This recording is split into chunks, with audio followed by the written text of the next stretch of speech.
న్యాయం చేయాల్సిన న్యాయ వ్యవస్థ డబ్బులకు అమ్ముడుపోయి లంచం డిమాండ్ చేసి ఒకవైపు హింసిస్తుంది, మరొక వైపు 7 అడుగులు నడిచి జీవితాంతం తోడుంటానని చెప్పి కట్టుకున్న భార్యేమో కేసులతో వేధిస్తుంది. ఇటు జ్యుడిషియరీ న్యాయం చేయట్లే, చట్టాలు న్యాయం చేయట్లే, ఇటు కట్టుకున్న భార్య వైపు నుంచి హింస. సో ఇటువైపు నుంచి కూడా తనకు స్పందన రాకపోయేసరికి ఆత్మహత్య చేసుకున్న అతుల్ సుభాన్ గురించి మనం వింటూ ఉన్నాం. దేశవ్యాప్తంగా చర్చ జరుగుతూ ఉంది. అండ్ అదే సమయంలోనే మన ఆంధ్రప్రదేశ్ దగ్గరకు వస్తే రాజంపేట నందలూరు దగ్గర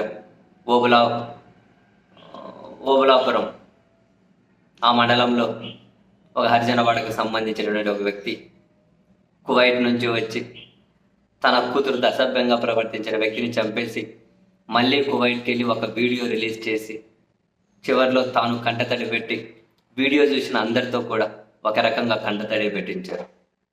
ఈ రెండు కూడా దేశంలో అటు అతుల్ సుభాష్, ఇటు మన రాష్ట్రానికి సంబంధించి ఈయన చేసిన పని, ఇవి రెండు పెద్ద చర్చనీయాంశం అవుతూ ఉన్నాయి. ఈ రెండు వ్యవస్థల మీద కోపంతో చేసినవి, వ్యవస్థల మీద కోపంతో రెండు అవే. అతుల్ సుభాష్ ఆత్మార్పణ చేసుకొని దేశంలో న్యాయం జరగాలి, నా చావుతోటే నా వ్యవస్థలు మేల్కొల్పబడాలి అని చెప్పి ఆయన చనిపోయారు. ఇతను ఒక తండ్రి, కనీసం నేను జైలుకు పోయినా నేను చేసిన తప్పే అని ఆయన అంగీకరిస్తున్నాడు. నేను చేసిన తప్పు కాదని చెప్తలేను, నాకు వేరే దారి లేదు అంటున్నాడు. నాకు తెలిసి ఏ తండ్రి అయినా కూడా అంత ఒక చిన్న పిల్ల ఎక్కడెక్కడ టచ్ చేశారు, తాత వయసు అయ్యే వ్యక్తి ఏ విధంగా అందదు అసలు ఇంకా మనం డిఫైన్ చేయలేము. అవన్నీ తండ్రితో చెబుతూ ఉంటే నాకు తెలిసి ఏ తండ్రి అయినా కూడా తట్టుకోలేరు, ఏ తండ్రి అయినా కనుక వాటిని జీర్ణించుకోలేరు. అండ్ ఆయన ఒక వీడియో రిలీజ్ చేశారు, బహుశా మీరు కానీ చూసే ఉంటారుగా. ఆ వీడియోలో లాస్ట్లో ఆ పాప మాట్లాడిన ఆ మాటలు కూడా పెట్టి ఆ తర్వాత ఆయన అసలు బొక్క పెట్టి ఏడుస్తూ ఉంటే ఆ వీడియో కనుక ఆయన ముందే కనుక రిలీజ్ చేసి ఉండింటే ఇలా జరిగింది అని డెఫినెట్లీ కువైట్ నుంచి ఇక్కడికి వచ్చి ఛార్జ్ పైసలు అవసరం ఉండేది కదా, ఆయన చేయాల్సిన పని జరిగిపోయేదేమో అనిపించింది. ఆ వీడియో చూసిన తర్వాత తల్లిదండ్రి ఇద్దరూ కువైట్కి పోయారు. దేనికోసం? తన బిడ్డ కోసం. చాలామంది తల్లిదండ్రులు పిల్లలు పుట్టిన తర్వాత ఆ పిల్లల ఆనందంలోనే వాళ్ళ ఆనందాన్ని చూసుకుంటారు. ఆ పిల్లలు మంచిగా బ్రతకాలనే వాళ్ళ బ్రతుకులు త్యాగం చేస్తారు చాలామంది తల్లిదండ్రులు. ఎవరైనా ఇప్పుడు మా అమ్మ నాన్నైనా ప్రతి సంతోషంలోనూ వాళ్ళ సంతోషం చూసుకున్నారు. మా సంతోషం కోసం ఎన్ని బాధలు పడి ఉంటారు, ఎన్ని కష్టాలు పడి ఉంటారు. ఎవరి పరిధిలో వాళ్ళిద్దరు మరి పాపని ఇక్కడ ఇసిపెట్టేసి వాళ్ళ బంధువుల ఇంటి దగ్గర ఇసిపెట్టేసి చూసుకుంటాం మంచిగా అని చెప్పిపోతే అక్కడ తాత వయసు అనేవాడు ఆ పిల్లల మీద, అసలు చిన్నపిల్లల మీద ఎంత దిగజారిపోతున్నాడో చూడండి. అంత దారుణానికి తెగబడే ప్రయత్నం చేస్తే దాన్ని సీరియస్గా తీసుకోవాల్సినటువంటి వాళ్ళు బంధువులు లైట్ తీసుకున్నారు. పోలీస్ స్టేషన్కి వెళ్తే వాళ్ళు ఒకసారి వార్నింగ్ ఇచ్చి పంపించేశారట. ఇవన్నీ అయిపోగా మళ్ళీ వాళ్ళేమో ఒక ఆడపిల్ల గురించి, చిన్నపిల్ల గురించి అదిగో ఇట్లా చేశాడు అంటే వీళ్ళు ఏదో గోప్యంగా ఉంచాల్సిన చోట చేసే ప్రయత్నం చేసి ఇట్లా చేసే ప్రయత్నం చేశారు. పట్టుకొని మేము పోలీసు వాళ్ళకి లంచాలు ఇచ్చేసి మేము ఏం కేసు లేకుండా చూసుకున్నామని చెప్పి మళ్ళీ డప్పు కొట్టడం. వాళ్ళ భార్య ఆ కోయిట్ నుంచి ఇక్కడికి వచ్చి ఆ పాపకి ఏమైందని చెప్పి అడిగి చేసి పోలీసు దగ్గరికి వెళ్ళి ఏమమ్మా ఇట్లా చేశారు, అయ్యారంట మీరు లంచాలు తీసుకొని ఇదంతా కేసు పెట్టలేదంట వాళ్ళందరూ చెప్పుకుంటున్నారు, మా పాప భవిష్యనం అవుతుందంటే పరుగు పోతుంది అని చెప్పి పోలీసులకు చెబితే మళ్ళీ వాళ్ళు ఏమన్నా చేస్తారని చెప్పి ఇవన్నీ చేసిన వాళ్ళు ఆత్మహత్య ప్రయత్నం చేసుకోవడం. వాళ్ళకేమన్నా అయితే మిమ్మల్ని కేసు పెడతాం, మీరు కోవిడ్కి వెళ్ళలేరు అని చెప్పి పోలీసులు ఉంటారు, వీళ్ళని బెదిరించడం. ఎక్కడే కూడా ఒక సీరియస్ యాక్షన్ రాలేదు. అందరూ ఏమో బయట ఇట్లా చెప్పుకుంటున్నారు, మా పాపని ఇట్లా చేశారని చెప్పి.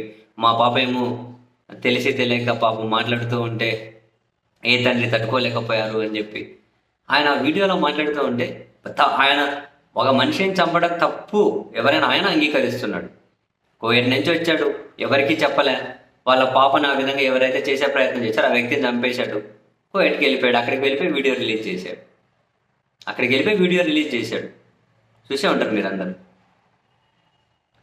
ఆయన ఏమి కరెక్ట్ అంటలేడు, తప్పే అని అంటాడు. తప్పే, నేను చెప్పిన తప్పే, మీరు చెప్పిన తప్పే. ఒక మనిషిని చంపడం తప్పు, ముమ్మాటికి తప్పు. కానీ దాని పరిస్థితుల చుట్టూ చర్చించండి అంటున్నారు. ఇది ఒక రకంగా పోలీసులు చేసే ఎన్కౌంటర్ లాంటిది. పోలీసులు సంఘం నుంచి, జనాల నుంచి వచ్చే ప్రెజర్ తట్టుకోలేక ఎన్కౌంటర్ చేస్తారు. అన్నలు చేసే పని లాంటిది. ఒక రకంగా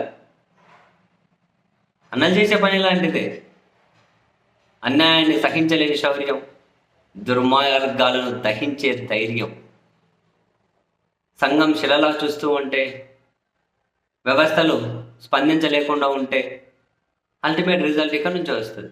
అందరూ ఇలా చేస్తే పరిస్థితి ఏంటి అన్న ప్రశ్న వస్తే, మీరు ఎవరైనా అందరూ ఇలాగే చేస్తే పరిస్థితి ఏంటి అని, ఎస్, ఆ ప్రశ్నలో నుంచే సమాధానం ఉంది. ఎవరు ఇలా వాళ్ళ చేతుల్లోకి తీసుకొని మితిమీరి ప్రవర్తించకూడదనే వ్యవస్థలు ఉన్నాయి. వ్యవస్థలే కాపాడలేకపోతే, రక్షించాల్సిన వ్యవస్థలే భక్షకులుగా మారితే, అల్టిమేట్గా మా జీవితాలు పోయినా పర్వాలేదు అనుకున్న వాళ్ళు ఇటువంటి వాటికే తెగబడతారు. ఏ వ్యవస్థ దాని పని కరెక్ట్గా చేసుకుంటూ వెళ్తే ఇంతవరకు ఎందుకు వస్తుంది? బేసిక్గా ఏ చట్టం ఉన్నా, ఏ రాజ్యాంగం ఉన్నా, ఏ నిబంధన ఉన్నా, ఏ నైతికత ఉన్నా, ఏ ధర్మం ఉన్నా, ఏ న్యాయం ఉన్నా, మీరు నేను ఉమ్మడిగా సమాజం మంచిగా బ్రతికే కోసమే కదా. ఏదున్నా కనుక మంచిగా బ్రతకడం కోసమే కదా. ఒకరు అధికారంలో ఉన్నారు, ఒకరు ఇంకో సిస్టంలో ఉన్నారు, ఇంకో సిస్టంలో ఉన్నారు. నేను ఒక పని చేస్తున్నా, మీరు ఒక పని చేస్తున్నా. అల్టిమేట్ నువ్వు ఒకటి బాగు బ్రతకాలని కాదు, నువ్వు బాగా బతకాలి, నీ చుట్టూ ఉన్న సమాజం కూడా బాగుండాలి అనే ఆలోచనల నుంచి ఈ వ్యవస్థలు, చట్టాలు, నిబంధనలు ఇవన్నీ వచ్చాయి కదా. మరి అవి గాడి తప్పినప్పుడు మనిషి న్యాయం చేయడం తన చేతుల్లోకి తీసుకుంటే ఇలాగే ఉంటుంది. కువైట్ నుంచి వచ్చేసి చంపేసి మళ్ళీ కువైట్కి వెళ్ళిపోయి వీడియో రిలీజ్ చేశాడు. చట్టానికి లొంగిపోతా అంటున్నారు. ఆయన చేసిన తప్పు నేను చెప్పట్లే, ఆయనే చెప్తున్నారు. ఎవరైనా అదే చెప్తారు, తప్పు అని. ఆ దారి తీసిన పరిస్థితుల గురించి చర్చించమంటున్నారు. ప్రతి ఒక్కరూ మాట్లాడండి. ఒక పాప ఎక్కడెక్కడ చేతులు పెట్టారు, బట్టలు ఇప్పి ఏ విధంగా చేశారు అని తండ్రితో చెబుతూ ఉంటే ఏ విధంగా ఉంటుంది, ఒక్క నిమిషం ఆలోచించండి అంటున్నారు. ఓవరాల్గా వ్యవస్థల చుట్టూ చర్చ జరగాలి. మనిషి నైతికంగా దిగజారిపోవడం చుట్టూ చర్చ జరగాలి. మనిషిలో నైతికత పెరగకుండా, మనిషిలో ఈ చండాలమైనటువంటి ఆలోచనలన్నీ ఉండకుండా ఒక మంచి సమాజం కోసం అందరం పనిచేయాలి. అది నేను చాలాసార్లు చెప్పిండా, మన పిల్లలకు మనం ఎవరైనా ఇచ్చే మంచి భవిష్యత్తు అంటే మంచి సమాజమే. నువ్వు బ్యాంకులో పెట్టే ఫిక్స్డ్ డిపాజిట్లు కాదు, లేకపోతే సంపాదించి పెట్టే ఆస్తులు కూడా కాదు. కోర్స్ వద్దని ఎవరు చెప్పట్లే. అంటే ఒక మంచి సమాజం లేకపోతే ఇవన్నీ పనికిరావు అంటున్నావు. ఒక మంచి సమాజం లేకపోతే వీటి వల్ల ప్రయోజనం ఏంది అంటున్నావు. వ్యవస్థలు సక్రమంగా పనిచేయాలి. తాజాగా ఇప్పుడు ట్రెండింగ్లో ఉన్న ఈ 2 ఇన్సిడెంట్సే వ్యవస్థల పనితీరేందో చెబుతున్నాయి. కానీ ఇవన్నీ అరణ్య రోధంలాగానే మిగిలిపోతున్నాయి. ఏం చేస్తాం?